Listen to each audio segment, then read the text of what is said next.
Welcome back to another exciting episode of the Empower, Excel, Elevate podcast.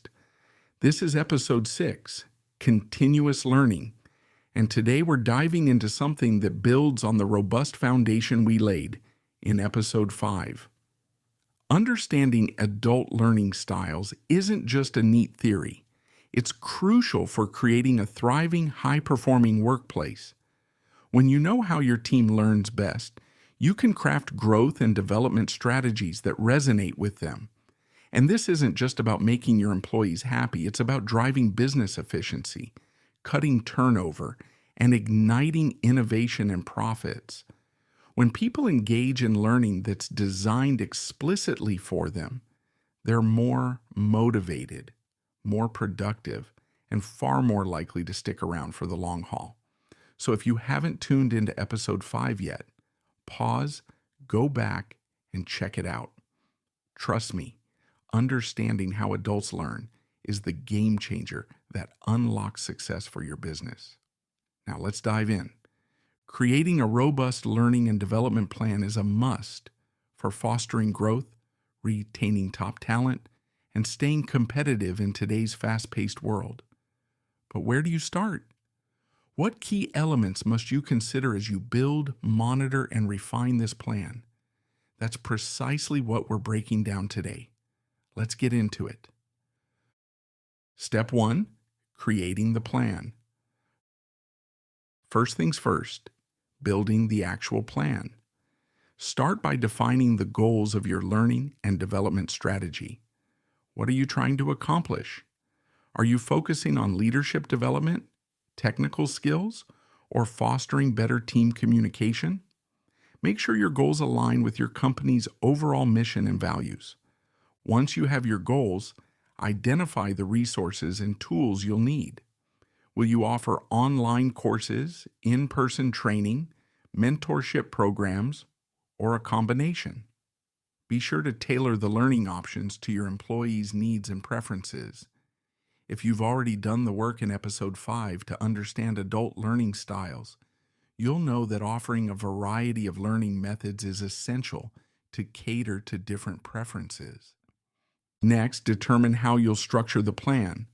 Will it be self-paced, instructor-led, or a hybrid approach? Will employees have the flexibility to learn independently, or will it be more structured with scheduled sessions? Make sure the structure fits your organization's overall culture and goals. Step 2, monitoring the plan. Once your plan is in motion, you need a system to monitor its effectiveness. Regular check-ins are crucial to see if the plan is on track in delivering the desired results. One key tool is using key performance indicators, KPIs, to measure success.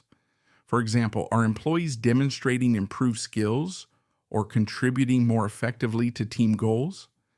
In addition to KPIs, keeping track of participation and completion rates for training programs is essential.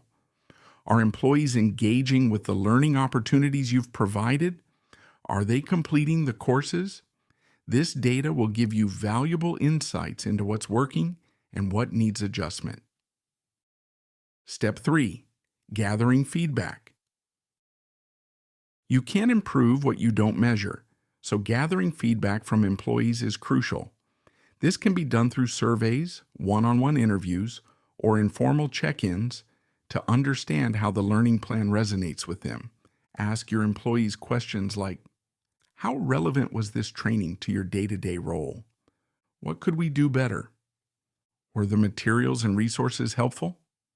Be open to constructive criticism and ensure a feedback loop to continuously refine the plan. Employees will appreciate seeing their input valued and implemented.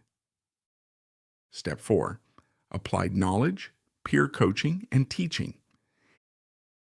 It's not enough to just attend a course or training.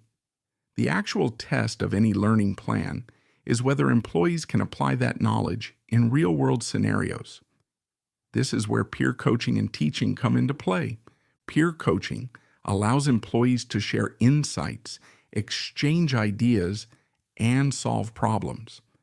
This can be especially powerful when employees are encouraged to mentor one another or work collaboratively on projects.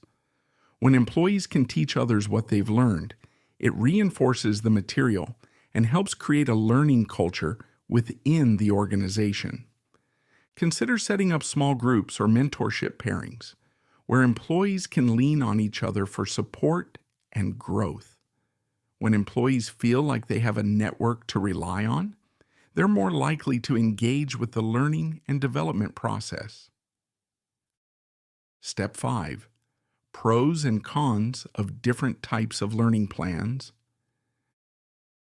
Now let's quickly go over the pros and cons of a few everyday learning and development plan types. Traditional in-person training. Pros: allows for direct interaction and immediate feedback.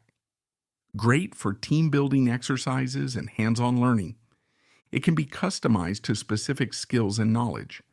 Cons: time consuming and often expensive. Harder to scale for large organizations or remote teams. Online learning platforms. Pros: flexible and scalable. Employees can learn at their own pace. Accessible from anywhere, making it ideal for remote teams. Often more cost-effective than in-person training. Cons: less personalized. May not suit employees who prefer face-to-face interaction. Can lead to disengagement if not adequately structured or interactive. Blended learning, a mix of in-person and online. Pros: offers flexibility with the benefits of direct interaction. Employees can choose the learning style that suits them best. Great for diverse teams with varying learning preferences. Cons: requires careful planning and management to ensure integration. It can still be costly and resource intensive. On-the-job training, OJT. Pros: directly applicable to the employee's role. Helps employees gain real-time hands-on experience. Cost-effective for many organizations. Cons: it can be inconsistent if not adequately monitored. Relies heavily on the expertise of the trainer. Conclusion. So, there you have it. A quick breakdown of how to build a continuous learning and development plan for your organization. By setting clear goals, monitoring progress, gathering feedback, and incorporating peer coaching and applied learning, you're setting your employees up for long-term success. As with any plan, there are trade-offs to consider. You must evaluate the best method for your company's culture, size, and resources. But with a firm plan and a commitment to continuous improvement, you'll see your team grow, excel, and elevate to new heights. Thanks for tuning in to this episode of the Empower, Excel, Elevate podcast. If you haven't already, subscribe and leave a review. Stay empowered, keep learning, and let's continue elevating together. Until next time,